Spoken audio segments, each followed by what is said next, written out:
You know, right here we've got 9 unique tractors here that are basically, 6 of them are all the same. They're 567s with Cummins engines in them, and we really like the Cummins engine. About less than 10% of the OEMs are putting Cummins engine in their models. They basically have their own engines. But we really like this truck because it's a construction model. It's a little higher up. It's got the independent headlight on there. It's got manual transmissions in all these, Jess? Are they all manuals? Yeah, I think there's one automatic in the bunch. Okay, that's in the Pete's, but pretty much either 13s, 18s, maybe some 10s, but at least we got manual transmissions. And walking down the line, you can just see that they're basically pretty much the exact same spec.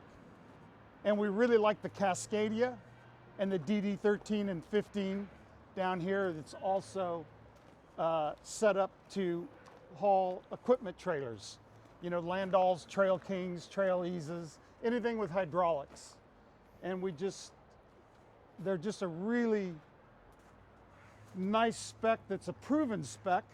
We're not reinventing the wheel here. It's been proven for many generations.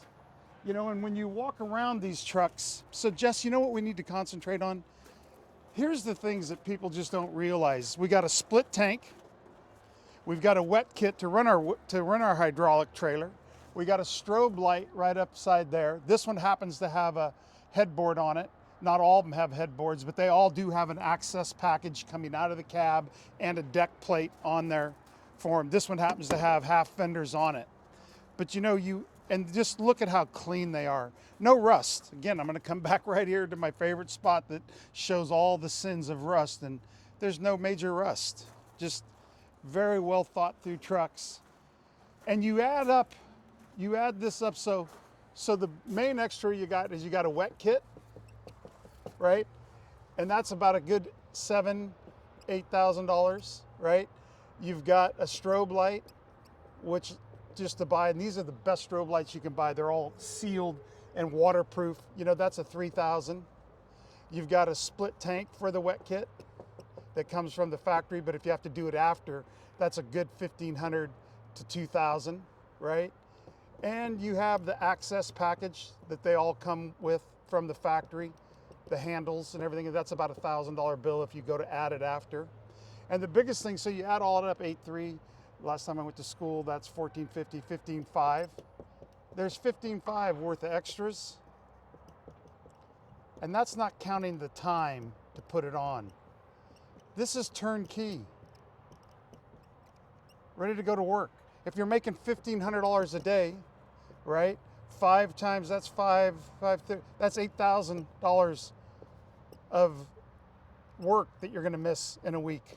And I don't think you'd get it done in a week, not in today's world. It's just different. That's real money. You know, so I mean, these trucks just have an additional upside to them that takes a lot of the pain away. And they're just very nice units, each and every one of them. I think these have automatics in them, the Cascadias. Yes, no stick shift on there. Just a real clean truck. Look at that clean interior. Look at the clean lines. Oh yeah. Yeah, you know, that's different math. So today in California, if you buy a new truck in California, you're gonna have a $9,000 carb fee right on the invoice, right? You're gonna have a $3,300 warranty that you have to buy, the state makes you buy for the aftercare, right? Starting effective immediately, there's a $7,000 tariff tax, right? So 9 and 7, 16, 19.3 additional cost on top of a new truck. And the FET. Yeah, then add that 12% FET, and that 12% would go right over to this number too if you get it done at the shop. They have to pay that 12% on those parts, bill, and labor. So, you know, what I'm saying is do your math. Really look, and there's certain traffic lanes that these units really work. They're set up to hook up to your trailer and go to work. No downtime, no shop time. We all know shops are a black hole syndrome. So there's added value here that really, you know, just is a good way to go if you need this type of truck. And listen, no truck ever sells for what it's worth. They're always way high or way low, but trucks right now are at a low. I think they've leveled out. I think they're going to start to go up. But the best thing about these trucks is if you need it, come take a look at them. If you don't need it, stay away from them. If you're getting your stuff hauled for hire and someone's taking good care of you, it's still better than having your own truck. But if you want control and you want to take care of your own destiny, come look at them. Thank you.